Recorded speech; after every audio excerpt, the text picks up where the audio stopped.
What's up, Bitcoiners? This is David Zell with Bitcoin Magazine with an emergency podcast. I just spoke with Representative Warren Davidson. Those of you listening may know Representative Davidson as being one of Bitcoin's staunchest advocates in Washington, D.C. He was at our conference in Miami, and I sat down with him today to talk quickly about what is going on with the bipartisan infrastructure bill in the Senate, trying to get an additional $28 billion in tax revenue out of our fledgling industry.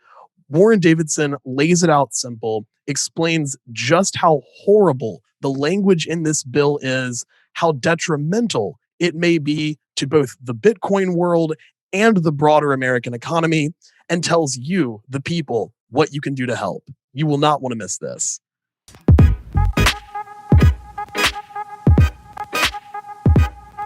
All right, Mr. Davidson, good morning. It's nice to see you again. Yeah, morning, David. Good to see you. All right, so I know you are busy, and I will try to keep this as brief as possible. Yeah, okay. Great to talk with you, though. All right, thanks. So what is going on with the language around crypto taxation in the infrastructure bill? Yeah, you think an infrastructure bill, you wouldn't expect that, wow, how's crypto going to wind up in this bill? And of course, there are a lot of folks working on their own infrastructure, but that's private sector investment. The government it really doesn't need to be doing what they're trying to do with this bill. They basically decided we're going to try to tax crypto more than what you're already taxing it. It's already an obligation to report, gains and losses on crypto when you fill out your tax returns. But they scored this bill to say we're going to fund an additional $28 billion by driving a reporting requirement. Now, the language is very sloppy in it.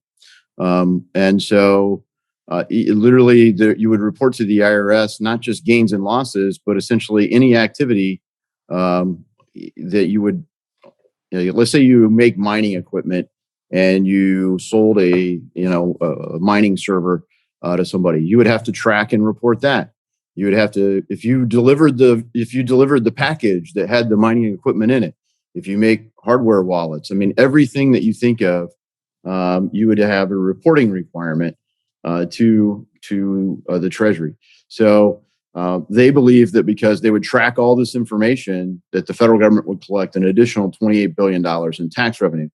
But because it's not defined, really not even constrained on who would have to report under this, they could have put any number on it because it's just kind of a phantom number. And so that's how some of this language winds up in there. And so who put the language in? The Treasury Department did. And that should concern us because just at the end of the last year, Treasury was essentially trying to kill, personal wallets, digital wallets.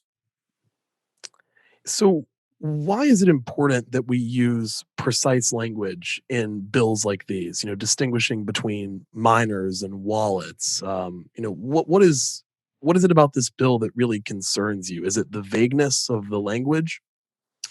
Well, there's no tax bill that I like currently, unless we're repealing the 16th Amendment. I'd be really excited about that tax bill. But and as much as I don't like the tax part of it, the biggest thing I don't like about the 16th Amendment, it created the income tax. And in order to create the income tax, the government just has to know too much about you. It really is not the government's business as to whether you got paid or you ended up paying somebody. Did you buy or sell something, gain or lose money? Well, this extends that logic, way beyond just collecting taxes. It collects all kinds of information. And if you applied that kind of sloppy language, you would literally have to report everybody that you paid money to. Like, did you pay somebody in cash? Who did you pay? You paid some kid to mow your grass? Oh, you better report that. Literally every kind of transaction that you would get involved in crypto would generate a reporting requirement. There's no easy way to comply with that. So either this language was skillfully crafted to completely nuke crypto in America, or it was willfully ignorant. You'd have to work hard to be that ignorant about how much collateral damage this kind of sloppy language would cause. And because Treasury drafted the language, I suspect that it was skillfully crafted to target the whole sector which benefits a lot of folks, but most importantly, benefits big banks. So this is a big bank protection act, in my view. Well, in our view, not only does it benefit big banks, but this technology is some of the most revolutionary that we've seen since the internet. And countries across the world are racing to develop, blockchain technology to integrate Bitcoin into their existing lives. Does this concern you from a competition and a competitiveness standpoint? Are you worried that compliance costs and the vagueness of the bill may harm American innovation? Harm it. It's like, I mean, the amount of collateral damage this would cause to fintech in America, particularly, crypto, not just in the payment system, but everything you would move on a blockchain. We are barely scratching the surface on the number of use cases for distributed ledger technology. It's like the very, very early days of the internet. I mean, we haven't, 30 plus years into the internet in America, we have not, for the consumer, we have not tapped all of the use cases. So we're barely at the surface of the use cases in blockchain, and it is really going to cripple growth and development. And if you go back to, we talk a lot about Section 230. This goes back to the 1990s bill that helped facilitate the growth and flourishing of the internet. And what did they do? They broadly provided an exemption from liability for internet companies for what their users do on the internet. This is the exact opposite. It completely makes everyone who touches blockchain technology liable for what everybody else does. You should be going the direction that you went with 230. Learn from it, because it's not a perfect law by any means. But instead of that, this is putting more of a burden on anyone that touches anything related to crypto, anything related to blockchain, anything related to distributed ledger technology than biggest banks have for transferring money. And that really should shock people. In order to benefit those folks, you're willing to crush fintech in the United States. America's led, with the Industrial Revolution. We led with the automobile. We led with aviation and aerospace. We led with the internet. And now we're going to abandon the fintech revolution. I mean, this is crazy to me. And that shows how far gone the thinking and logic is here in the Capitol. On a lot of policies. I mean, this is just one example of just really, really bad policy making its way into an infrastructure bill, not going through normal committee, not having the kind of debate that you should have with people that understand the policy. And I wish I could give the benefit of the doubt, because I think Treasury understands what they did here. Yeah. So what would your message be to your colleagues who, you said maybe part of this is deliberate, some of this is willful ignorance, some of this is just plain old regular ignorance. For your colleagues who may not have skin in the game, who don't know much about this and are just seeing it as applying the rules fairly to the crypto industry, what would your message be to those colleagues who see this and kind of shrug their shoulders? Yeah, this is not applying the rules fairly to crypto. This is applying more burden on crypto than anything related to the current financial sector. So this is an early stage sector. Normally, you at least provide some sort of regulatory sandbox to see it develop and flourish. It has developed and flourished, and it's developing at a much faster rate outside the United States than it is in the United States. That is not in America's best interest. If you want to protect America's best interest, you don't kill this market, you let it flourish in America.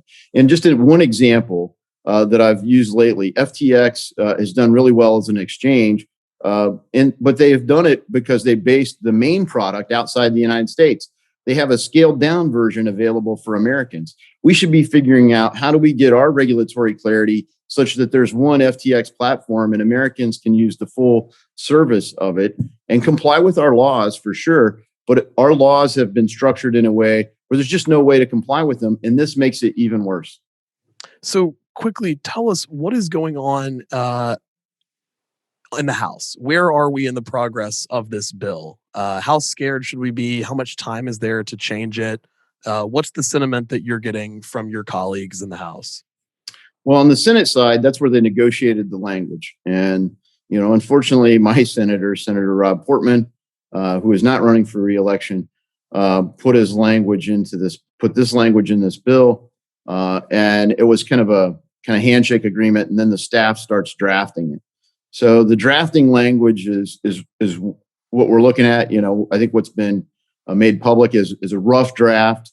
It's not uncommon at all that there's modifications to that language. So you could tighten it up and be very specific and limit this to only the kinds of things that the current financial sector has, or maybe even more narrow for an early stage fintech sector. It's possible to do that. And then as you look at what's going on in the House in theory could amend the bill for any number of reasons. But that opens up a big challenge because Democrats don't really have the votes. So then the question is, do we have a bipartisan coalition that could move an infrastructure package through the House the same way the Senate did? We've been told that Speaker Pelosi isn't even remotely interested in that. She wants to put this spending bill through concurrently with a $3.5 trillion funding bill. So it'd be 4.7, massive extra spending, and be super partisan on the House, which will make it hard to even get the whole thing through the Senate. So there's a lot of negotiation going on in the House. If we could get a clean vote on infrastructure, in theory, the House could pass a different version or amend the House version and then put it back in the Senate to do it. You could ping pong on this all day until you finally get something that both the House and Senate agree on and the president's willing to sign. So that's possible. And it's possible it could just die because we don't have the votes in the House. All right. And so what can Bitcoiners watching this from their homes do about this? Should they be calling? What should they do? Call your senators, call your members of Congress, let them know how bad this language would be for you personally, for, your district, for your state, and frankly, for America, for American innovation. And tell people, just look, if you don't understand it, take the time to understand it, because there are real consequences for passing bills and laws about things you don't understand. And so this is just one of many bad things in the bill. I mean, no bill comes through perfect. This is a little less perfect than lots of them. But nevertheless, there might be a way to get this to a bipartisan bill in the House. It would probably look a little different than its current form. This is one thing, for example, I wouldn't be able to get on board with if it came over to the House. But there are others.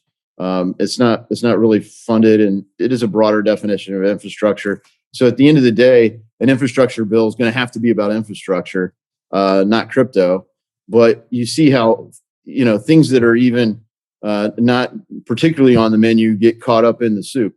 So hopefully we can get it across the finish line. But just reach out, meet with, call, email. But the phone calls really do jam the phone lines. People hearing from you in big numbers really does influence what people pay attention to in the House and the Senate. All right. Well, thank you so much, Representative Davidson, for all you're doing for Bitcoin up in Washington. I know it's not the most fun place in the world to be, and I can tell it frustrates you with stuff like this. We are really, really grateful to have you in the position you're in, doing the work you're doing. So thank you. Thanks for that. It's an honor to be here. But yeah, it's definitely frustrating. I mean, this is stuff we've worked on, tried to get the regulatory clarity now I've been in Congress 5 years and worked on it for that long. So you think slow and steady, but sometimes you have these bursts. So maybe we'll get a breakthrough somewhere in there and get a whole lot done. But right now, a whole lot of bad things could get done. So it is important that people engage with Congress and in the White House. All right. Well, thank you so much. We'll let you get back to saving the world up there, Representative Davidson. Thanks. All right. Thank you, David. All right. Bye-bye.